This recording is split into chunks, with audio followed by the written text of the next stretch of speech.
Good afternoon or good evening, everyone. My name is Tatiana Deravidisyan. I'm Chair of Trustees of the Armenian Institute here in the UK. For those of you that aren't familiar with us, we are the leading arts and cultural organization, Armenian arts and cultural organization in the UK.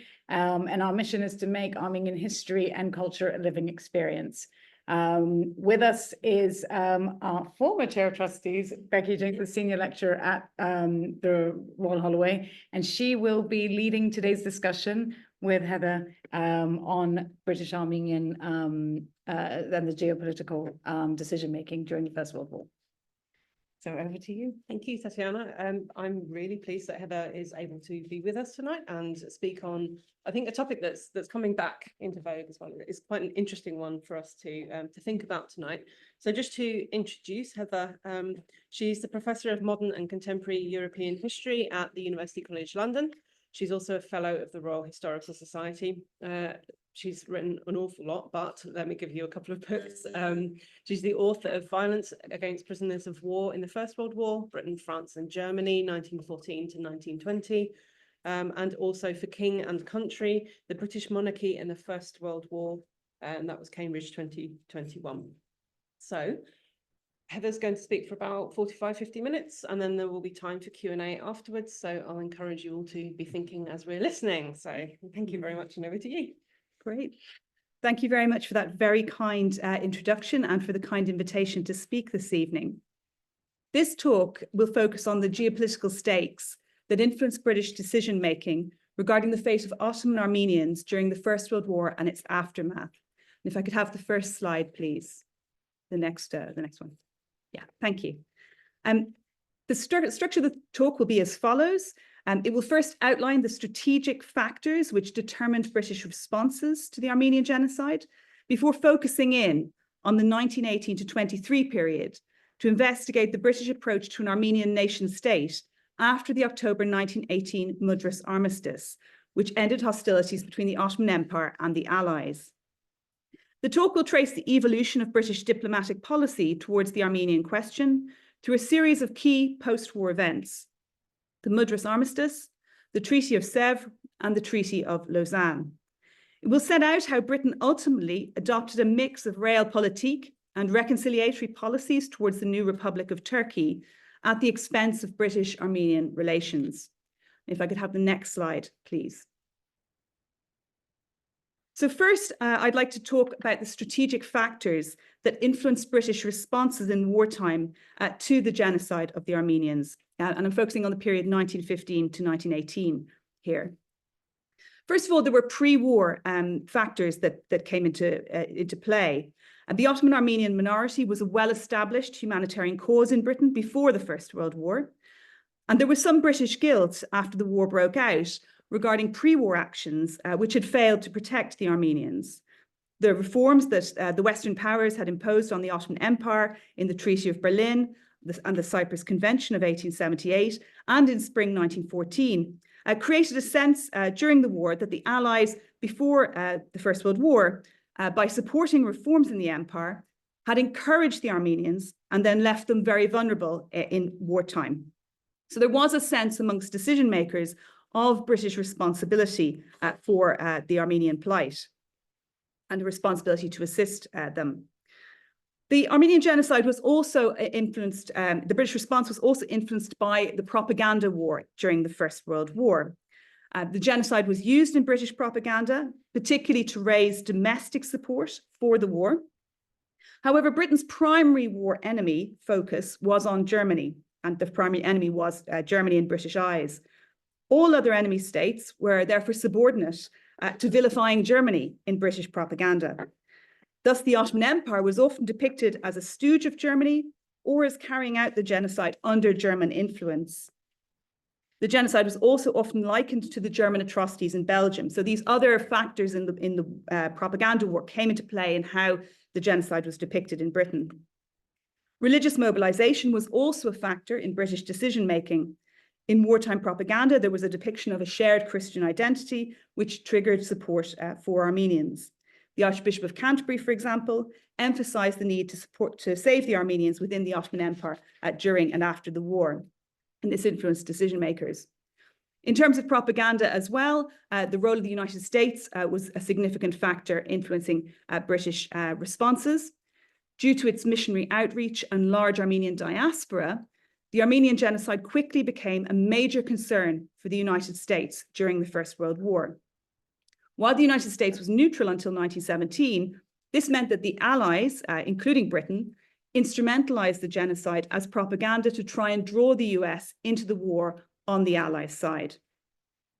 Another constraint in wartime was the overwhelming focus of the British War Office and Army on the Western Front.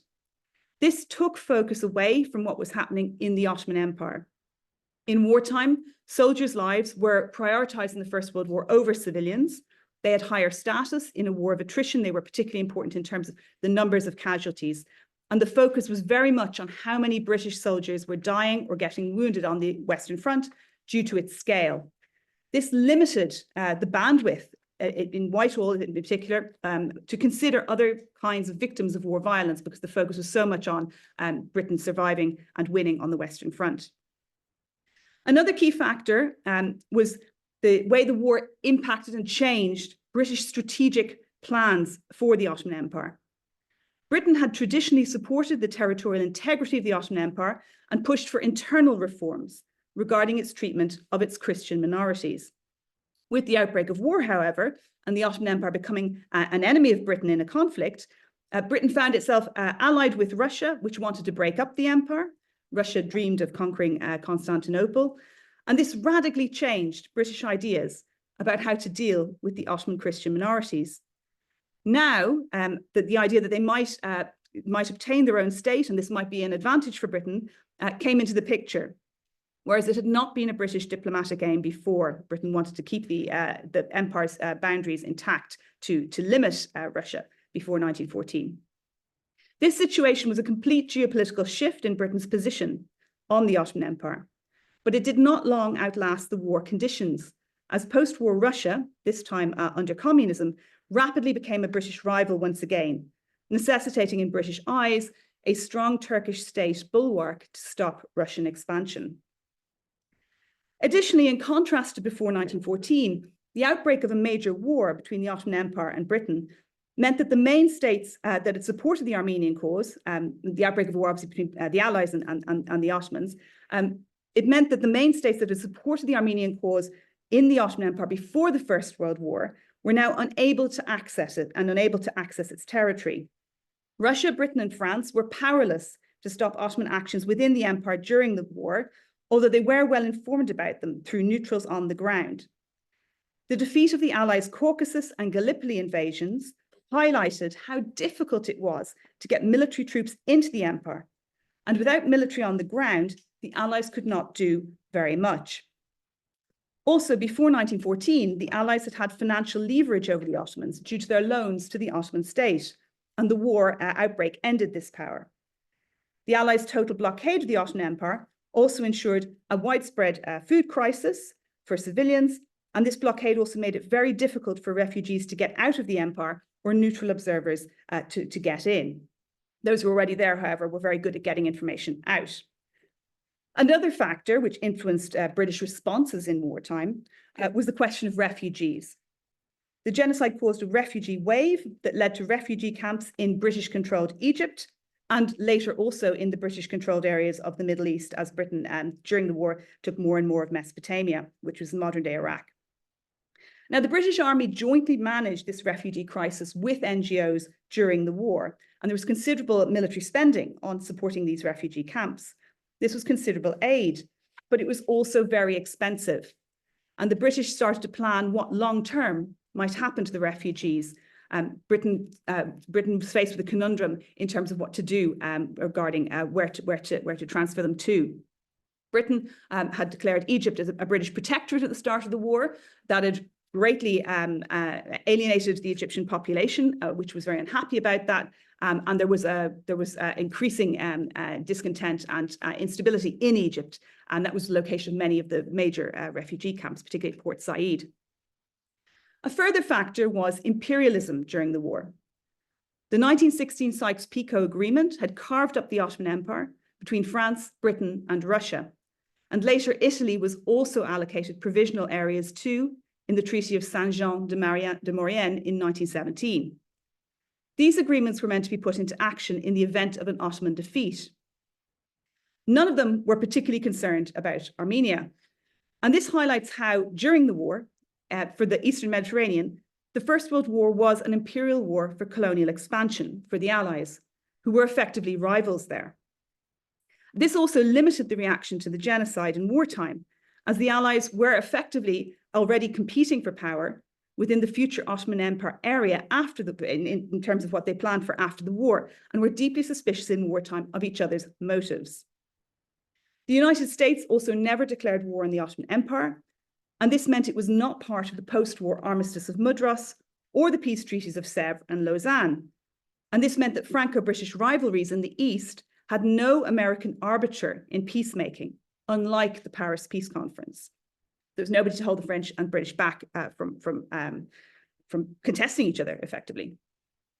Another strategic wartime factor was war service. Armenian volunteer units fought for the French in the Armenian Legion and for the British in Palestine. Russian Armenians also fought, some 100,000, in the Russian Tsarist army for the Allies. To attract Armenian volunteers, it became expedient for the British and French to promise an Armenian state in exchange for this war service. And given their need for manpower, it seemed like a good move politically to make this offer.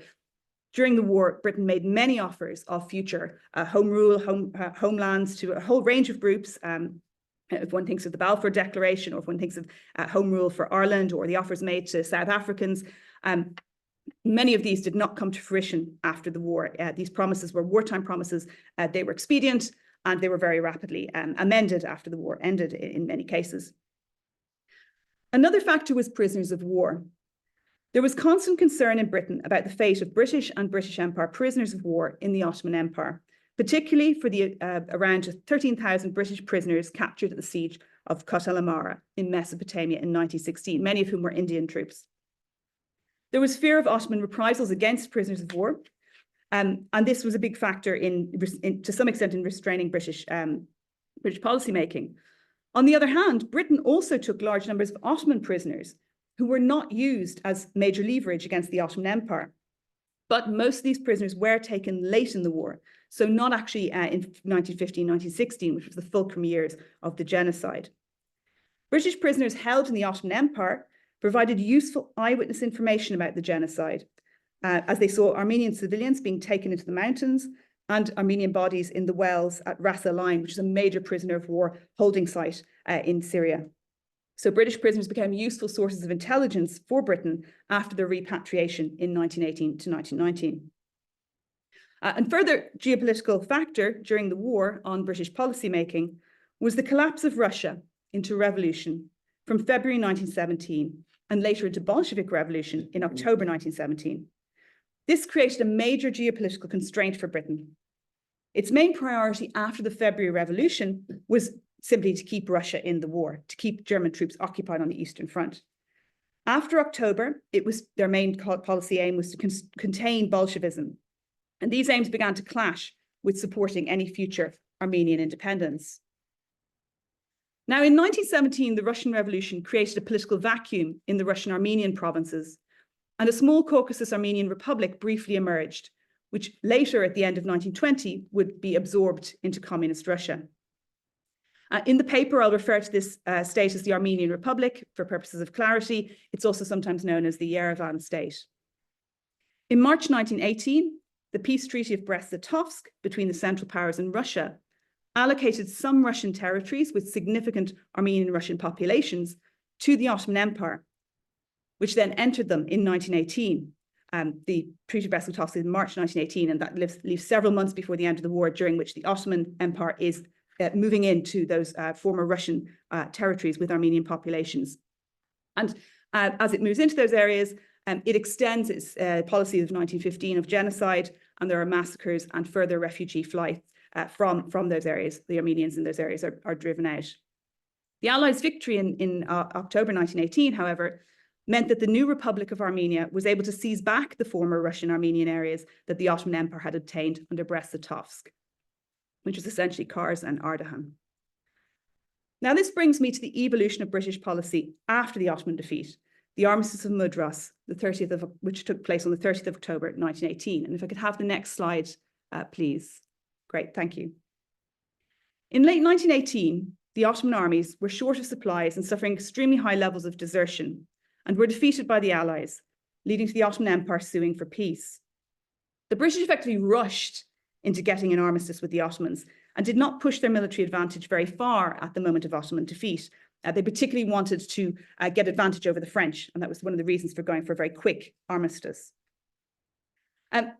Now, there were some signs that Turkish authorities were initially prepared to offer more autonomy for Armenia in exchange for a better armistice deal as the war came to an end, which Britain didn't fully exploit.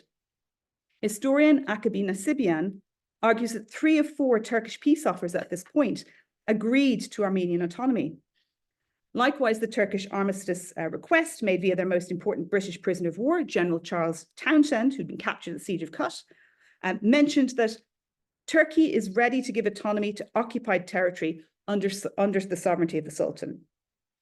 And many sources concur on this, that there were offers being made regarding potential Armenian autonomy, including Viscount James Bryce and Winston Churchill. At the point of the Mudros Armistice, in other words, Britain had some leverage over the Ottomans, but didn't push it very far to advance Armenian rights. And now there's several reasons for this. Firstly, Britain had no developed plan for Armenian Anatolian areas at this point. The end of the war actually came quite suddenly for the Western Allies. They were expecting the war to continue into 1919. For a number of reasons, this was they were overwhelmed by October and November 1918 by that moment of armistice occurring in multiple places at the same time. Britain also wanted, through the armistice, to effectively push out the French in the Dardanelles. They negotiated the Mudros Armistice without the French. They did the negotiations on behalf of the Allies. They took control of that, meaning French views on Armenia were marginalised. For British Prime Minister David Lloyd George, it was a priority that as Britain had done most of the fighting in defeating the Ottoman Empire in the war, in his view, Britain should therefore negotiate the Mudros Armistice and should lead the Allied flotilla up the Dardanelles to occupy Istanbul. The French were allowed to send in their requests ahead to the British ahead of the armistice, but the British then decided what to prioritise and effectively went ahead and negotiated it. Robert Cecil, who was a minister in the British government, described the British Prime Minister Lloyd George and the French President Georges Clemenceau as having spat at each other like cats over it all. It went down really badly with Clemenceau. And they also presented the French with a fait accompli. The telegram saying the armistice had been agreed arrived, and they presented it to the French. But they didn't keep them fully informed of the negotiations. Now, this created a rift between the Allies, which weakened them and which never went away subsequently. They were suspicious of each other and they were not working together, which impacted creating a common Allied policy on Armenia. Another factor in the Mudros Armistice was that it was determined by the British military and navy, not the Foreign Office, which was much more sympathetic to Armenia. In fact, at the end of the war, key figures, Lloyd George, Churchill, Arthur Balfour, Lord Curzon and Henry Wilson, all had very different views on the future for Armenians and Turks. The most pro-Armenian figures, like Viscount Bryce and Arthur Toynbee, were key advisors, but they lacked any significant executive power, and they were largely influencing the Foreign Office, which was an issue. For Britain, the key issue above all else was control of the Dardanelles and access to the Black Sea, which would allow Britain access to the resources of southern Russia and Ukraine, and would keep the area in British, not Russian control, which was particularly important given they were trying to contain the Bolshevik Revolution. Armenia was simply not a key issue in the Mudros Armistice for Admiral Calthorpe, the British negotiator. And Foreign Office didn't have as much of a role in it as a result of being handled by the Navy and military. In contrast to the 11th of November armistice with Germany, which contained clauses that effectively disarmed Germany and occupied key German locations, Mudros did not effectively disarm and occupy key locations in northeastern Anatolia, which was the area that would be needed for any Anatolian Armenian state. Another key factor was Muslim public opinion across the British Empire. Britain was particularly worried about this, and the India Office constantly made representation that public opinion in Egypt and India would react badly if the armistice removed the Sultan or impinged too much on his powers. And the India Office often argued against an Armenian state as part of that argument.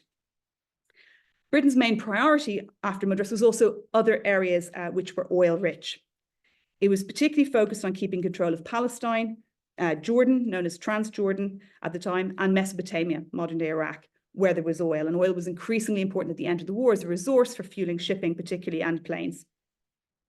The other reason why they focused so much on these other mandates in other areas was that they would ensure a British buffer zone of British-controlled states to protect the Suez Canal, seen as the jugular vein of the empire, according to Lloyd George, and would protect thereby the route to India. George Barnes, who was a Labour War Cabinet Minister, suggested, as regards Palestine and Mesopotamia, it should be said in diplomatic language that the British intended to stick to them, a quote that suggests that Britain was not planning to stick to others.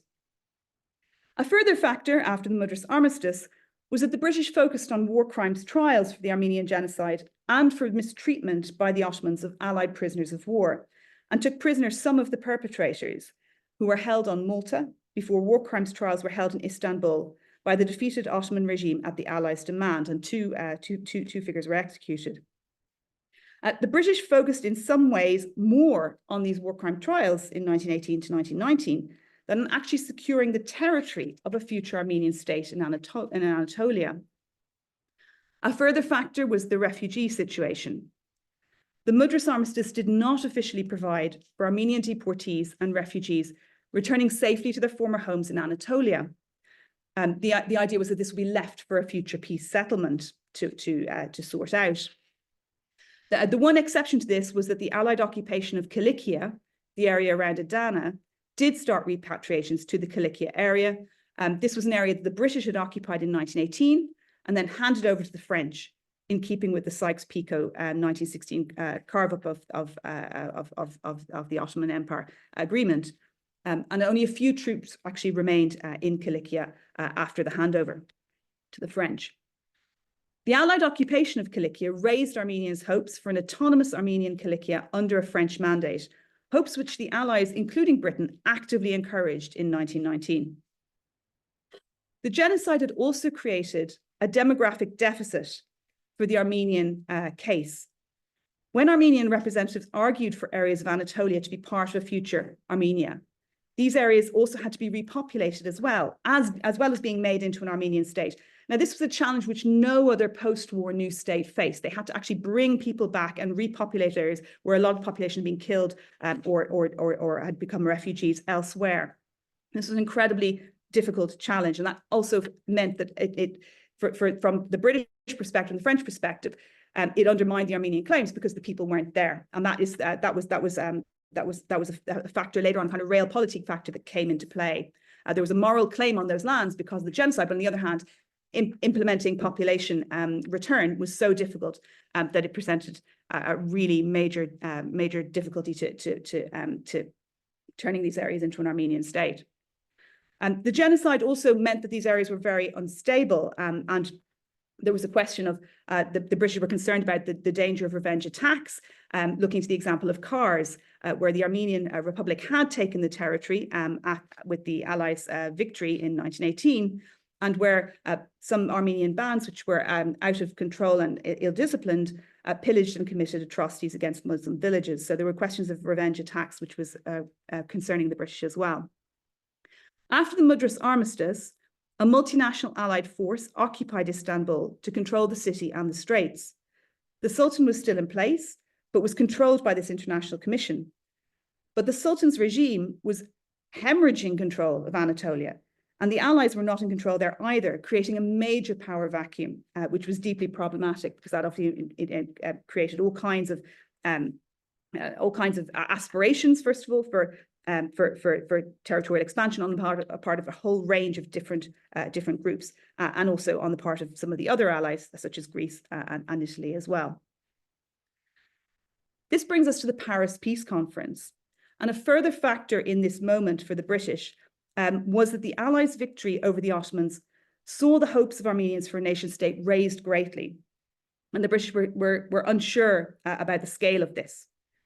On the 4th of December 1918, Boghaz Nubar, who was the leader of the Paris-based Armenian National Delegation, had declared integral Armenia from Cilicia to the Caucasus to be an independent state. Now, this wasn't unusual. Loads of areas were declaring themselves independent states. If one thinks of Eastern Europe, if one thinks of the creation of Yugoslavia, if one thinks of Czechoslovakia, etc., this was a pattern that was very widespread and very common. But in the case of Armenia, because of the fact the Allies didn't occupy the territory, this was seen as problematic by the British, this aspiration for a very large Armenian state, and it would also include a lot of groups that were not Armenian. And there was deep concern about this. The Allies invited the Armenian Republic in the Caucasus to send a delegation to the Paris Peace Conference as observers, but not as delegates. And they tabled a memorandum in February 1919. The Armenian delegation, the Armenian observers who were there, effectively presenting themselves as an Armenian delegation, but who only had observer status. And they tabled a memorandum in February 1919, arguing for Armenian independence as part of the Allies' plans to create mandate states. So the idea that a future Armenian independent state would be under some kind of Allied mandate, which would provide it with a protecting power while it prepared for later full independence. And this mandate model was what was being put in place for a lot of former Ottoman territories across the Middle East. However, the Armenian delegation argued for a vast Armenia, stretching from the Black Sea to Cilicia on the Mediterranean. And this did alienate the Allies, particularly the French, who did not want an Armenian mandate of this size. The French effectively wanted to control Cilicia themselves. They wanted it to be a small mandate, which would have some kind of autonomous Armenian rule within it, but which would be French-dominated, and which would conveniently adjoin their plans for French mandates for Syria and Lebanon. And the French expected they would have a League of Nations mandate for their part of Cilicia, which would parallel what they were doing at Lebanon, where they were setting up a pro-French local population to rule over other groups present, particularly prioritizing the Maronite Christians in Lebanon as a way of advantaging France. Now, for the British and French in the 1919 discussion, their preference was not a large Armenia. Their preference was based on the idea of two mandates, the French one in Cilicia, adjoining the French mandate for Syria, and a potential mandate for an Armenian state, which would cover the Armenian homelands in eastern Anatolia and potentially merge with a small Armenian republic, which had merged in the Caucasus. So there was a lack of joined up thinking by the rival allies on how Cilicia and the northern Anatolian mandate would coordinate, if at all. Now, this vacuum encouraged Armenian dreams of a large Armenian state, and this was considered unrealistic by the allies, and effectively, to some extent, damaged the Armenian cause's credibility. Winston Churchill described how in late 1919 and early 1920, the most fantastic plans for the partition of Turkey were indulged in, and these ultimately proved unsustainable. So I'm going to pause now to show some slides. If we could have the next slide, please. We have a signature of the Mudros Armistice, just an illustration there of the fact it is only Britain that is doing that, although it's between the Allies and Turkey. And if I could have the next slide, please. This is the map presented to the Paris Peace Conference showing the large Armenia that was planned. It's the area inside the yellow border there. Now, at the Paris Peace Conference, personnel changes also impacted on the Armenian cause. The withdrawal of Robert Cecil, who'd been a Minister of Blockade in the cabinet, been very involved, had quite a degree of knowledge on the region. His withdrawal from British politics in late 1918 was a factor, as well as the death of Mark Sykes, who was a British Eastern expert. He who had been the key figure in the Sykes-Picot Agreement, which is named after him. His death from Spanish influenza in February 1919 at the Paris Peace Conference was also a factor in undermining the Armenian cause. And if I can have the next slide, please, to show a cartoon of Mark Sykes. In October 1919, Lord Curzon became British Foreign Secretary. Curzon was strongly anti-Turkish, so that was in a way a gain for the Armenian cause.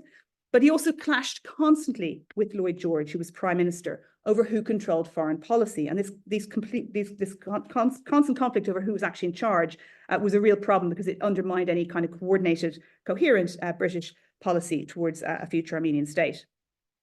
Also at the War Office, Sir Henry Wilson, who was Chief of the Imperial General Staff, was strongly pro-Turkish. And he even described how he was going to make love to the Turks. That was a phrase he used. He was a Northern Irish, he was a fervent Northern Irish unionist. And there is a question here in terms of the things that are happening simultaneously at the same time. He's opposing self-determination, and the Irish delegation's arguments about Sinn Féin sends a delegation to the Paris Peace Conference. They're not admitted. They're arguing for Irish self-determination. So there is a question mark as to how much he's overlapping and maybe projecting different situations onto others. Certainly the argument would be that he would not have been very strongly in favour of small nations getting self-determination, because he's opposing that elsewhere. Another major factor in the failure of the Allied plans regarding Armenia's future was the delay between the Mudros Armistice and getting a final peace treaty with the Ottoman Empire. It took from October 1918 with the Mudros Armistice until August 1920. It was incredibly long when the first peace treaty, which they thought was the key peace treaty, the Treaty of Sèvres, was agreed. So from October 1918 to August 1920. The overall British focus was on the settlement with Germany over all else. And the Ottoman Empire was left until last of the peace treaties to arrange with the defeated powers, which seems can only really be explained by, I think, to some extent, Orientalist prejudices, given the instability and the violence in the region and the extent of population displacement. It seems strange they were prioritised the peace agreements with all of the other Central powers first. And if I could have the next slide, please, just to show some cartoons about that from Punch in Britain. So here we can see the peace queue, which shows it's Austria to Germany, get a move on. It's got Germany's at the counter book here for peace. And then Bulgaria says it's no good haggling, we've all got to have it. And then Turkey says, well, I'm last and I don't care how long anybody takes.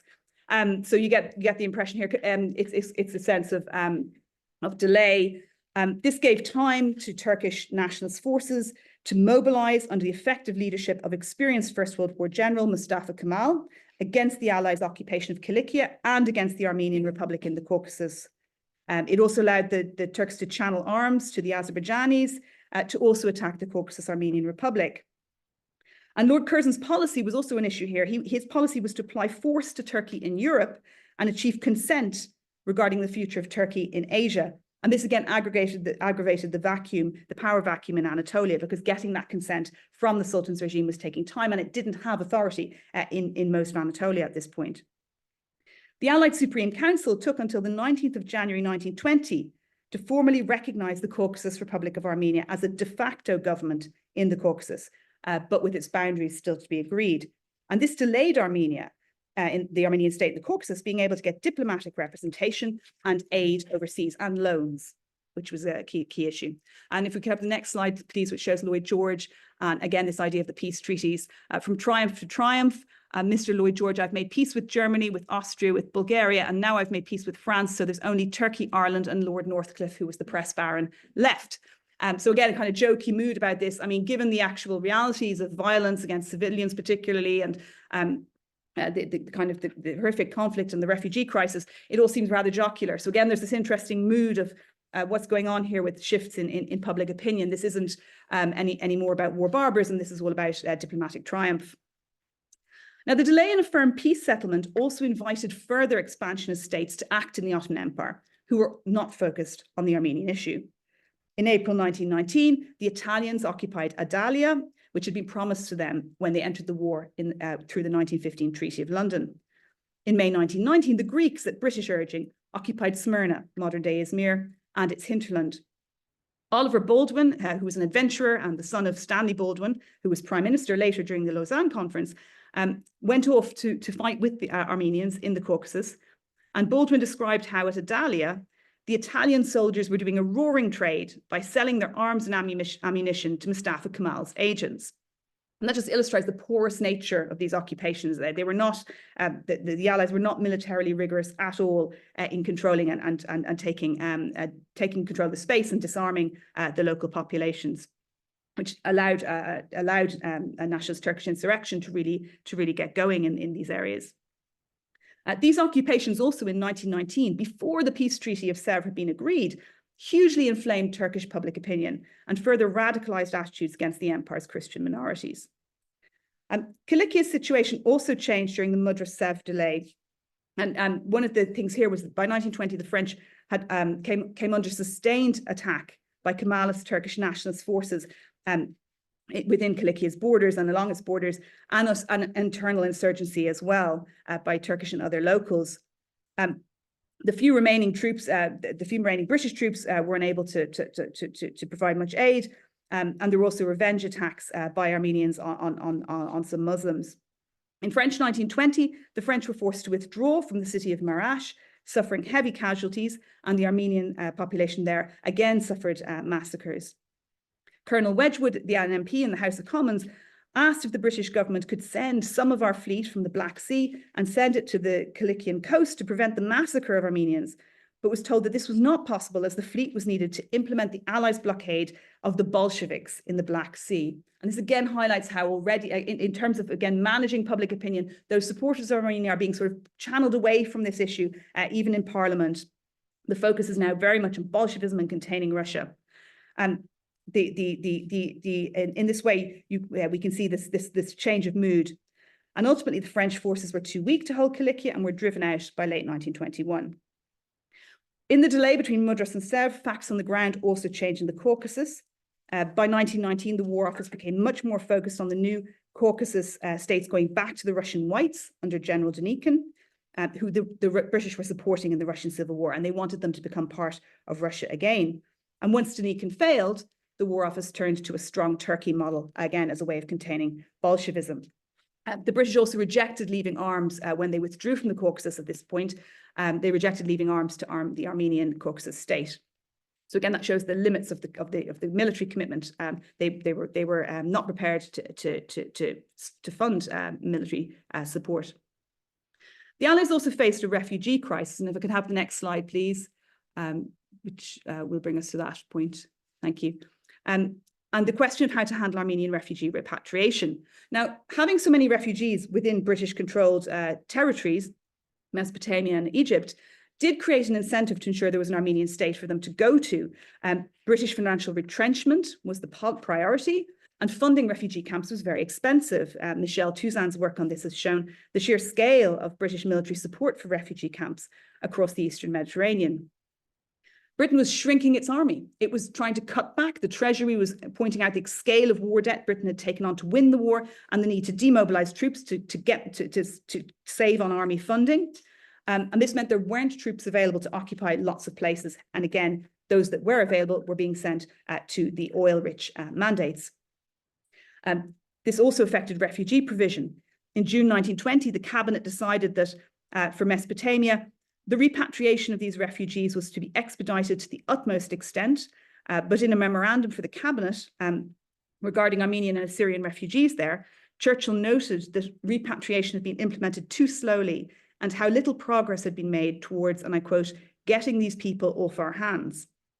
And they had been considering repatriating them to Yerevan, but because of famine in the Yerevan area, they decided not to do that. And ultimately what the British did was hand over the refugee support to the League of Nations to manage and to NGOs to take over, and the military support was taken out of it.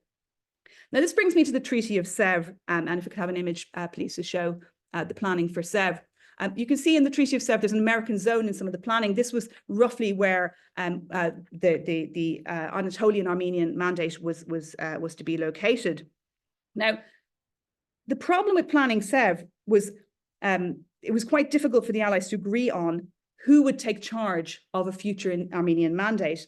They offered it initially. They initially planned it to be under the League of Nations, but the League rejected it. It considered it unworkable. The Allies then offered it to the Americans, who refused, and the American Senate also then rejected it. And the Allies then requested President Wilson to arbitrate its future frontiers, which he did. He included access to the sea at Trabzon.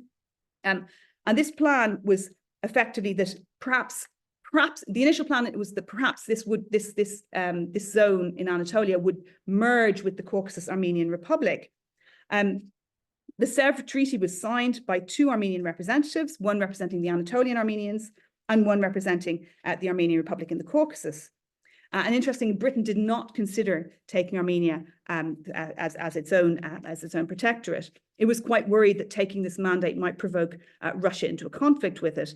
But it also didn't want France to have it either, because that would be too much influence for France. So in a way, they struggled to find a taker to provide protection for the mandate, and this really was a factor in dooming the Anatolian mandate. Britain was hoping that there would be an American role in this, and this was being pushed by figures like T.E. Lawrence of Arabia and Rudyard Kipling, but the Americans also refused. Britain had only 15,000 troops in Constantinople, Istanbul, so it didn't have anything like enough troops to impose Sèvres. The Sultan couldn't impose Sèvres either. His regime was doomed, and in fact, the Turkish Nationalist Assembly at Ankara voted to depose the Sultan's regime for signing Sèvres. And if I could have the next slide, please, to show. Great, thank you. So ultimately, Sèvres could not be militarily implemented. And Sèvres ultimately also was creating a Sèvres, an Armenia whose borders would be decided in arbitration by Woodrow Wilson, but he only presented the results of this arbitration on the 22nd of November 1920, which was effectively too late. War in late 1920 had already broken out between the Republic of Armenia and resurgent Turkish nationalist forces, which were well armed and numerous. And the Turkish nationalists retook Kars and Ardahan and ultimately defeated Armenia, which signed the Treaty of Alexandropol on the 2nd of December 1920, which renounced Armenia's claim to the Sèvres Armenian territory allocation. In December 1920, the Russian Bolsheviks conquered the Caucasus Armenian Republic and annexed it, and it ultimately became a constituent republic of the USSR. Now, this was a pivotal turning point for Britain because it felt it could not have any dealings with a Bolshevik state. So Bolshevik-controlled Armenia was now out of the picture. So that idea that the Anatolian mandate might link up, might join on effectively to the Caucasus Armenian Republic and become a larger Armenia was now gone, and the Allies were now left with what to do with their Armenian Anatolian mandate plan, which nobody was prepared to stand up and be a mandate protector for. The League also rejected the Caucasus Armenian Republic as a Soviet republic, becoming a member of the League in December 1920. And the wider military situation continued to deteriorate, creating major discord between the British and the French. The French, by this point, wanted out. They had been pushed out of Cilicia. Their troops had been broken by Turkish nationalist successful attacks. And they break ranks with the British and sign a separate accord ending the state of war between France and the Ankara government on the 20th of October 1921. And they'd actually had a meeting already with Mustafa Kemal much earlier than that in late 1919. So they'd already been trying to withdraw. Britain was furious. If you could show the next slide, please. Sorry, this is the signing of the Treaty of Sèvres. And if we could show the next slide, please. Yeah, this is the British reaction. This is a Punch cartoon. It says, her new fancy, and this is a French allegory, Marianne as France, the woman, saying, her new fancy, Turkey, who's your friend? France, oh, just somebody I knew in the war. I mean, it's bitter, but it sums up some of the reactions. The Armenians who'd returned to Cilicia were faced with having to flee again. Many were massacred. It was catastrophic for that refugee population. And by early 1922, Cilicia was under Kemalist control. Now, the French claimed this was just a local agreement. It hadn't breached the agreement of the Entente with Britain, but Britain didn't feel that way at all. And France also felt it had substantial debts to be recouped from the Ottoman area, and therefore it was entitled to act in this way because Britain didn't understand the debts it faced. It wanted to recoup its investments in the pre-1914 Ottoman state. The same month as the October 1921 agreement, Soviet Russia and the Turkish nationalists agreed the Treaty of Kars, recognizing the border of the three Soviet Transcaucasian republics, including Armenia and Turkey. Now, the British government was also faced with changing public dynamics at home in Britain. The Greek army had gone on the offensive in Anatolia, pushing out of the Greek zone around Smyrna, and was ultimately defeated by Turkish nationalist forces in August to September 1922, creating a massive refugee crisis. And Lloyd George pivoted very fast to supporting the Greek moment and the Greek advance. and seeing Greece as a proxy could potentially implement Sèvres, and then trying to act to intervene to support the Greek withdrawal and to deal with the Greek refugee crisis. And this took all this tension away from the Armenian situation. And it took British public attention away as well. There are now multiple refugee post-war crises that the British public is being asked to fundraise for. There's the Russian Civil War refugees. There's the crisis of the Greek refugees. And then there's obviously Armenian refugees from the war and post-war moment. And in competing for this public oxygen and donations, it makes it quite difficult for the Armenian cause to have the same level of attention as in the wartime period. The British, French, and Italians negotiate an armistice to end the Greco-Turkish War in October 1922, and this effectively dooms it ends the Treaty of Sèvres. Effectively, the Allied forces agree in that armistice to withdraw from the territory of Turkey. And ultimately, the British also no longer need the Armenian propaganda argument to keep its public in a world war. That whole cause is gone in terms of the British government using it to get war support. That is finished. As Viscount Bryce wrote in 1921 of the genocide, it is necessary to recall these events to the public mind because most of them have been forgotten in the many changes which have passed upon the theatres of war. Now, British Prime Minister Lloyd George did try in a final last-ditch effort to implement Sèvres and save the Sèvres Treaty in September 1922 by calling on the Dominions to send troops to implement Sèvres in the former Ottoman zone. Canada refused, famously. First time a Dominion had created its own foreign policy, which until then had been formed by Whitehall for the Dominions. And the other Dominions were notably silent. They didn't reply, which was a huge shock for London. This was the Hannock crisis, which ultimately led to Lloyd George resigning in October 1922. He'd also lost support of his coalition Tory government over the Anglo-Irish situation as well. And the French also withdrew from Hannock against British wishes. Now, this brings me to my final set of points about the Treaty of Lausanne. When we get to Lausanne, so much has already happened that there is little hope left for an Armenian state cause at this point in terms of an Allied-supported mandate. There's been significant changes in personnel. From January 22, Poincaré replaced Briand as the French premier, and Curzon and Poincaré really don't get on. Why does this matter? Well, it matters because during the Treaty of Lausanne, the British Prime Minister, who's replaced Lloyd George, Bonar Law, is incredibly ill. So it's actually Curzon, the Foreign Secretary, has a huge amount of autonomy in deciding decision-making at Lausanne, and he's not getting on at all with the French president. And this is a huge issue. Curzon thought Lausanne was the treaty to end the First World War. It was going to create peace between the Entente of World War I and the Turkish nationalists, whereas the French thought that ship had sailed long ago, and they thought this was a treaty to resolve the end of the Greco-Turkish War. And so this is a really different dynamic. So Curzon is still talking about things like Armenia. The French are seeing this as a very different negotiation at Lausanne. And if I could have a slide, please, the next slide, please. So here we have the cartoon of the Lausanne negotiations, and it's an illustration of how the Western powers also at Lausanne are faced with a victorious Turkish nationalist side that is not following their instruction, that is in fact able to set its own terms. It rejects the idea that a delegation from the Sultan's regime will be at Lausanne. They're not allowed. It rejects that. It also rejects any discussion of Armenian autonomy. And here we have a cartoon of the reconciliation scene as though the Lausanne conference were at play, and the Greeks and Turks are doing their own thing on the stage, and the allies the Western allies are faced with being unable to control them. Britain was very politically weakened by the point of Lausanne. It couldn't enforce its will on the Turkish nationalists, who are effectively in power. Lausanne's also overwhelmed by the need to deal with the fallout from the Greco-Turkish War. And so ultimately what happens is the British move to a position of accepting that their previous policy of trying to provide protections for minorities within the Ottoman Empire is over.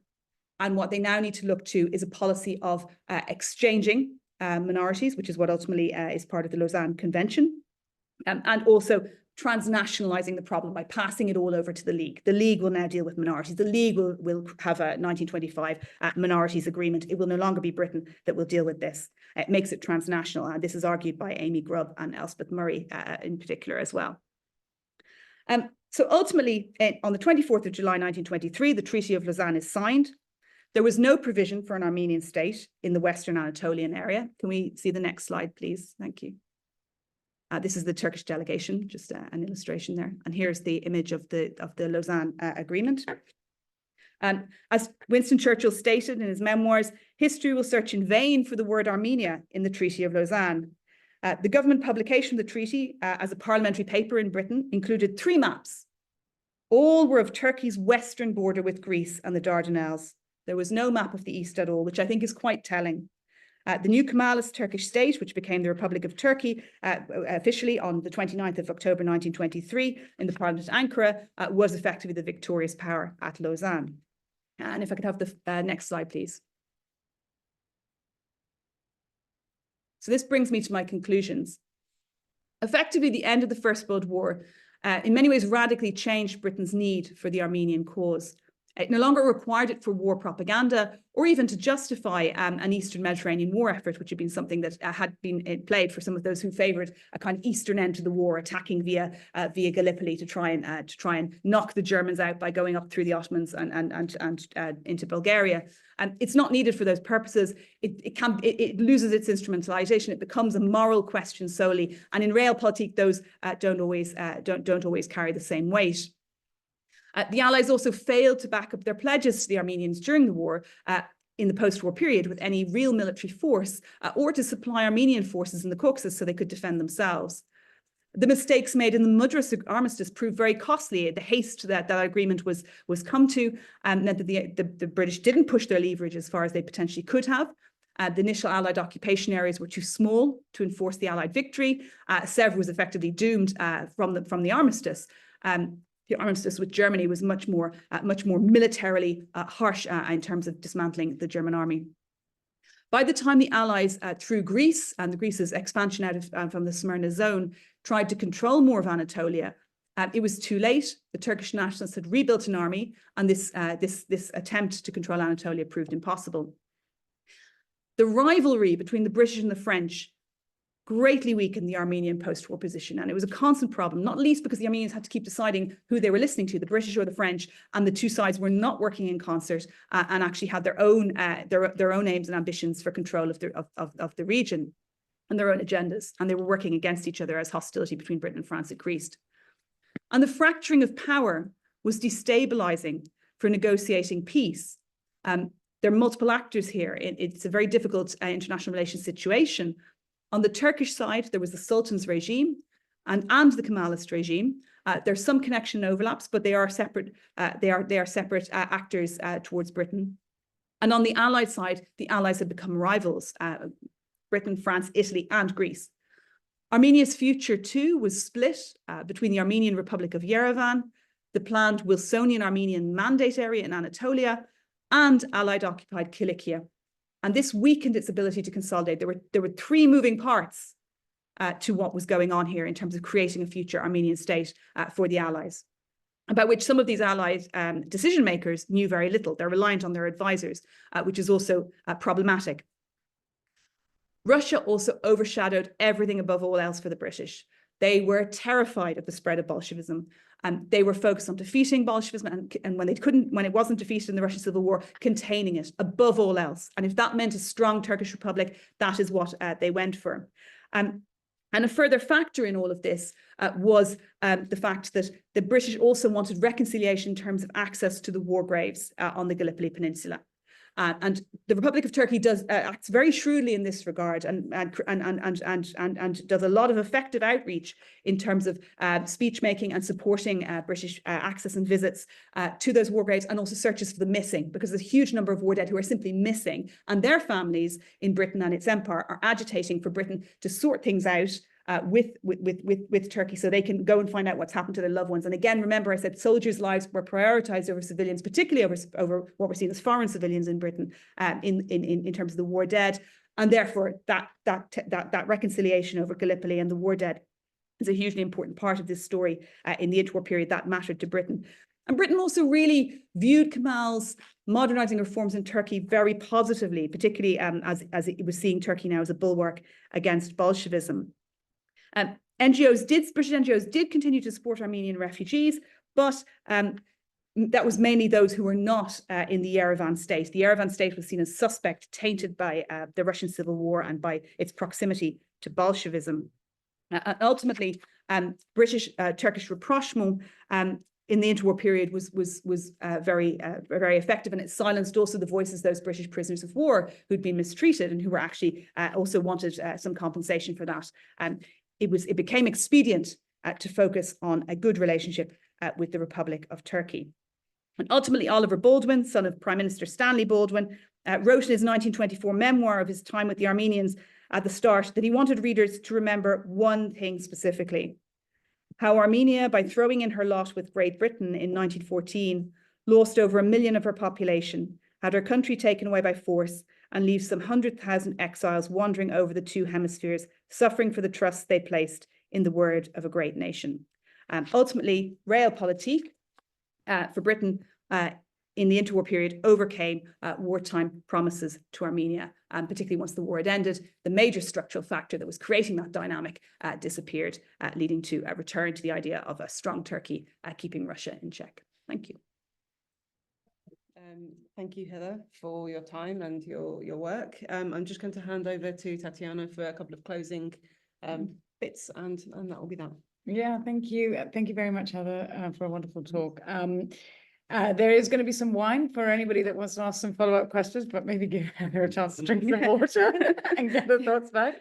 I want to thank those who have already donated to the Armenian Institute. Of course, we are a charitable organization, so we do encourage you to donate to support these kinds of lectures and the kind of work that we're doing, like the Heritage of Displacement project at the moment, which some of you have already been involved with.